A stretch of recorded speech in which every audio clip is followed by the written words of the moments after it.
শূন্য থেকে ট্রান্সলেশন ক্লাসে আপনাকে স্বাগতম। লক্ষ্য করুন, সে ধূমপান ছেড়ে দিয়েছে। এই বাংলা বাক্যটির ইংরেজি ট্রান্সলেশন কিভাবে লিখবেন?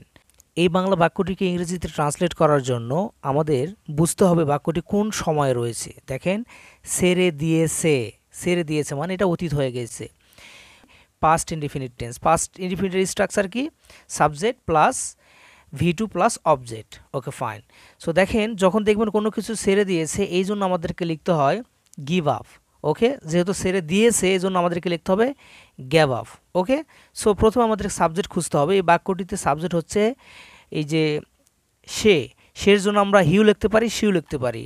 তো যেহেতু ধূমপান থেকে ছেলেরাই বেশি করে থাকে, এই জন্য আমরা লিখবো এখানে হি। তো হি, এরপর আমাদের একটা প্রয়োজন ভার্ব। তো ছেড়ে দিয়েছে, এটা হচ্ছে আমাদের ভার্ব। বাক্যটি কোন টেন্সে আছে? পাস্ট ইনডিফিনিট রয়েছে। তাহলে ছেড়ে দেওয়ার জন্য আমাদের গিভ আপ। তো যেহেতু ছেড়ে দিয়েছে এই জন্য গ্যাভ আপ লিখতে হবে। GAVE, gave, UP up, gave up. হি গ্যাভ আপ কি ছেড়ে দিয়েছে? ধূমপান। তাহলে আমরা লিখতে পারি স্মোকিং, SMOKING, স্মোকিং।